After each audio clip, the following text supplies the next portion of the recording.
বিসিবির এক press release কিংবা সংবাদ বিজ্ঞপ্তিকে কেন্দ্র করে জাতীয় ক্রীড়া পরিষদ বা এনএসসি তথা সরকার এবং বাংলাদেশ ক্রিকেট বোর্ড একদম মুখোমুখি অবস্থানে দাঁড়িয়ে গেছে।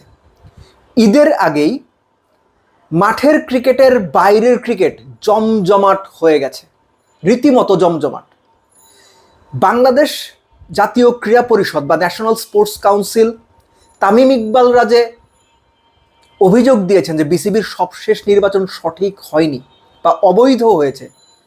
সেটার পক্ষে যদি রায় দেয়, অর্থাৎ বিসিবির সবশেষ নির্বাচনের প্রক্রিয়াকে অবৈধ ঘোষণা করে, আমিনুল ইসলাম বুলবুলের ক্রিকেট বোর্ডকে অবৈধ বলে কিংবা বোর্ড ভেঙে দেয়, আইসিসি বাংলাদেশ ক্রিকেটের ওপর নিষেধাজ্ঞা দেবে কিংবা দিতে পারে। আসলে কি সম্ভাবনা আছে? বিসিবির যে প্রেস রিলিজ, আইসিসির কর্মকাণ্ড, সবকিছু নিয়ে আলোচনা করবো। তার আগে কয়েকটা প্রশ্ন করি। আইসিসি স্পষ্ট করে বলে দিয়েছে তাদের গাইডলাইনে যে তৃতীয় কোনো পক্ষ ক্রিকেটের ওপর যদি হস্তক্ষেপ করে তাহলে আইসিসি তাদের নিয়ম কিংবা গভর্নেন্স অনুযায়ী ওই পার্টিকুলার ক্রিকেট বোর্ডের ওপর শাস্তিমূলক ব্যবস্থা নিতে পারে। এর আগে আসিফ নজরুল যখন বললেন বিশ্বকাপে খেলতে যাব না, এটা সরকারি সিদ্ধান্ত, তৃতীয় পক্ষের হস্তক্ষেপ ছিল, কিছু বলেছে আইসিসি? কিচ্ছু বলে নাই। ঠিক একইভাবে এই যে বাংলাদেশ বিশ্বকাপটা খেললো না, না খেলে আইসিসির সঙ্গে তাদের যে পেশাদার সম্পর্ক, সেটা আপনি কি মনে করেন? বিশ্বকাপ না খেলায় আইসিসি খুব খুশি হয়েছে, বাংলাদেশকে কোলে নিয়ে নাচতেছে, এবং বাংলাদেশ ক্রিকেট বোর্ডের বর্তমান যে কমিটি আছে, আইসিসি একদম মনে প্রাণে চায় তারাই টিকে থাকুক বিশ্বকাপ না খেলে আইসিসিকে বিব্রত করার পরেও। কি মনে হয় আপনার? আইসিসির সভাপতি জয় শাহ তিনি নিজে কি মনে করেন? তিনি কি মনে করেন যে বাংলাদেশ যে বিশ্বকাপটা খেললো না, এটা সঠিক কাজ হয়েছে এবং বাংলাদেশ ক্রিকেট বোর্ড সঠিক কাজ করেছে? এবং এরপরে বাংলাদেশ ক্রিকেট বোর্ডের বর্তমান কমিটি, আমিনুল ইসলাম বুলবুলের নেতৃত্বাধীন কমিটি যত যাই কাজ করুক, জয় শাহ বা আইসিসি খুব করে সাপোর্ট দিয়ে দেবে, কারণ ওই যে বাংলাদেশ তো বিশ্বকাপ খেলা নাই, জয় শাহ খুব খুশি হয়েছে। মনে হয় আপনার? যতবার এই ইস্যুতে আলোচনা হয়েছে ততবার আমি বলেছি আইসিসি কিচ্ছু করবে না, এটা আমার মনে হয়। ন্যাশনাল স্পোর্টস কাউন্সিল যদি ঘোষণা দেয় বিসিবির সবশেষ নির্বাচন অবৈধ ছিল, ভোটিং প্রক্রিয়া অবৈধ ছিল, কাউন্সিলরশিপ কিংবা ভোটারদের নিয়ে যে বিভিন্ন রকম নয়ছয় করা হয়েছে সেগুলো অবৈধ ছিল, বোর্ড ভেঙে দেওয়া হলো, আইসিসি কিচ্ছু করবে না। আমি যতগুলো আলোচনা করেছি প্রত্যেকটা আলোচনাতে এই জায়গায় বলেছি যে আমার এটা মনে হয় আইসিসি কিচ্ছু করবে না। কেননা বর্তমান ক্রিকেট বোর্ড আইসিসির সঙ্গে সম্পর্কটাকে সেই জায়গায় নিয়ে গিয়েছে, বিশ্বকাপ না খেলে, সরকারের সিদ্ধান্ত মেনে বিশ্বকাপ না খেলে, এবং সর্বোপরি বিশ্বকাপ না খেলে আইসিসিকে একটা বিব্রতকর অবস্থানে ফেলে, এবং সেটা পাকিস্তানের বুদ্ধিতে কিংবা পাকিস্তানের প্ররোচনায় কিংবা পাকিস্তানের সাথে মিলে, what ever it is, ICC এই বিষয়গুলো মনে রাখবে বলেই আমার মনে হয় আপনি হইলেও মনে রাখতেন যদি আইসিসির জায়গায় আপনি থাকতেন।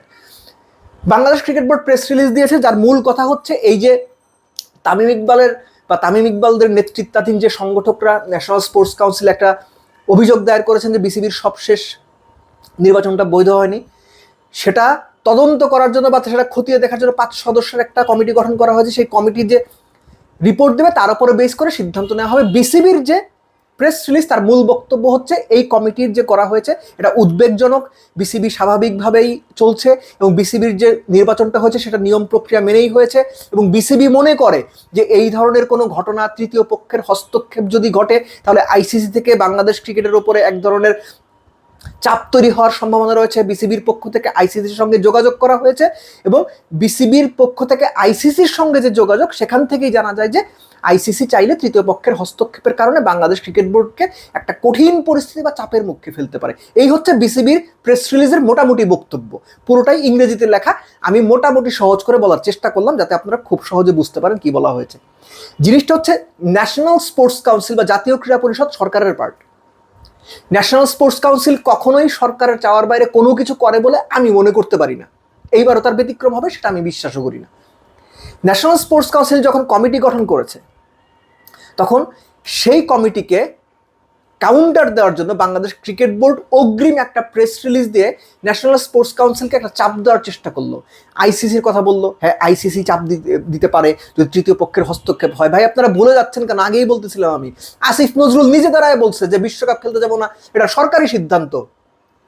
তখন তো কিছু হয় নাই, তাহলে এখন কেন হবে? আপনারা কেন চিন্তা করেন আইসিসি তখন কিছু বললো না, এখন এসে বলবে? আমার সেটা মনে হয় না। ঠিক একইভাবে আইসিসি এমন একটা সংগঠন, এমন একটা দুর্বল সংগঠন যারা বিভিন্ন রকম কান কথা শুনে চলে। বাংলাদেশের বর্তমান ক্রিকেট বোর্ডের বাইরে যারা আছেন তারা যদি আইসিসির সঙ্গে কথা বলে আইসিসিকে কনভিন্স করে ফেলতে পারে যে এই হয়েছে, এই ইলেকশন নিয়ে 9-6 হয়েছে, কাউন্সিলরশিপ নিয়ে 9-6 হয়েছে, নানান রকম ঝামেলা হয়েছে, তোমরা কিছু বলো না, আমার বিশ্বাস আইসিসি কিছু বলবে না। আমার বিশ্বাস আইসিসি কিছু বলবে। আইসিসি ওইরকম একটা সংগঠন, মায় খাই পোলায় বেচে এরকম টাইপ, বা মায় বানায় পোলায় বেচে এরকম টাইপ সংগঠন হচ্ছে আইসিসি। এনিওয়েজ, এই যে সরকার কিংবা এনএসসির মুখোমুখি দাঁড়িয়ে গেল বাংলাদেশ ক্রিকেট বোর্ড, এটা কি ভালো হলো? প্রেস রিলিজে বলা হয়েছে তারা বা ক্রিকেট বোর্ডের পক্ষ থেকে এনএসসির সঙ্গে আলোচনা করতে আগ্রহী, বসে কথাবার্তা বলতে পারে। দ্যাটস ফাইন, কথাবার্তা তারা বলতেই পারে। কোথায় সমস্যা ছিল, কোথায় সমস্যা তারা মনে করছে বিসিবির দিক থেকে ব্যাখ্যাটা কি, তারা বসে সেটা করতেই পারে। কিন্তু প্রেস রিলিজ দেওয়ার ফলে যেটা হয়েছে, ব্যাপারটা পাবলিক হয়েছে। আমি জেনেছি, আমার মতো আরো শত শত মানুষ জেনেছে, শত শত সাংবাদিক জেনেছে, হাজার হাজার মানুষ সেই লেখাগুলো পড়েছে। আমার এই যে কথাবার্তা সেটাও হয়তো 2-4-10 জন মানুষ শুনবে। তাতে কি হয়েছে? সরকার তার অবস্থান কিংবা এনএসসি তার যে অবস্থান সেটার বিপরীতে বাংলাদেশ ক্রিকেট বোর্ড দাঁড়িয়ে গেছে। এখন আপনি চিন্তা করেন, এনএসসি কিংবা বাংলাদেশ সরকার তাদের মুখোমুখি অবস্থানে কেউ যদি দাঁড়ায়, তাদেরকে চ্যালেঞ্জ করে, সরকার সেটা মেনে নেবে? এনএসসি সেটা মেনে নেবে? বা এনএসসি সেটাকে খুব তোয়াজ করে চলবে, এটা আপনার বিশ্বাস হয়? আপনি হলে করতেন? বাংলাদেশের সংস্কৃতি সেটা বলে? বাংলাদেশের রাজনৈতিক ক্রীড়া সংস্কৃতি সেটা বলে? আমার তো সেটা মনে হয় না। এর জন্য শুরুতে এই প্রশ্নগুলো আমি করেছিলাম যে আগে যখন বলা হলো সরকারি হস্তক্ষেপে বিশ্বকাপ আমরা খেলতে যাচ্ছি না, তখন আইসিসি কিছু বলে নাই। এই যে ভোটিংয়ের ব্যাপারটা, এক একবার আপনারা 15টা ক্লাবের কাউন্সিলরশিপ ছিনিয়ে নিচ্ছেন, আবার ফিরিয়ে দিচ্ছেন, আবার নিয়ে নিচ্ছেন, আবার ফিরিয়ে দিচ্ছে। এই যে ঘটনাগুলো ঘটেছে সবার চোখের সামনে ঘটেছে, গণমাধ্যমে লেখালেখি হয়েছে, কথাটা আমি অনেকবার বলেছি। এগুলো খুব স্বাভাবিকভাবে হয় নাই।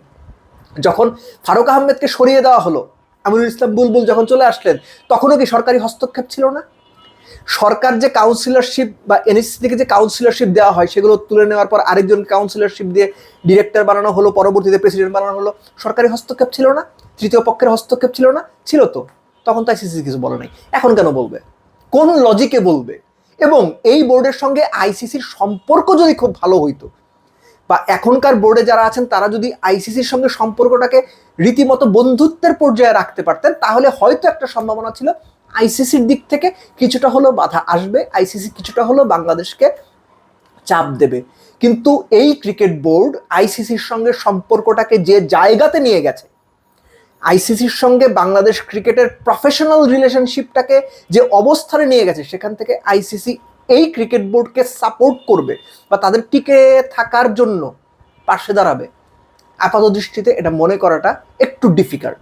সো আগামীতে কি হতে যাচ্ছে সেটা আমার মনে হয় যে ইন্টারেস্টিংভাবে আমরা যারা ক্রিকেটের মাঠের বাইরের মানুষ আছি সেটা লক্ষ্য করব। এবং একই সঙ্গে আমার বিশ্বাস, এর আগে একটা আলোচনাতে বলেছিলাম যে ঈদের পরে আসলে ঠিক কতদিনেই ক্রিকেট বোর্ডটা টিকে থাকে, এটাই হচ্ছে মূল ফোকাসের জায়গা, মূল আলোচনার জায়গা। সো ঈদের পরবর্তী সময় আপনারা হয়তো দেখতে পারবেন যে সরকারের পক্ষ থেকে বা এনএসসির পক্ষ থেকে এমন কিছু প্রক্রিয়া শুরু হয়েছে যেটা বর্তমান ক্রিকেট বোর্ডের বর্তমান কমিটিটাকে প্রাতিষ্ঠানিকভাবে আনস্টেবল করে দিয়েছে। এটা আমার অনুমান আর কি। সো সেই পর্যন্ত চোখ কান খোলা রাখতে হচ্ছে। কিন্তু বিসিবির একটা press release national sports council তথা সরকার এবং বাংলাদেশ ক্রিকেট বোর্ডকে একদম মুখোমুখি দাঁড় করিয়ে দিয়েছে।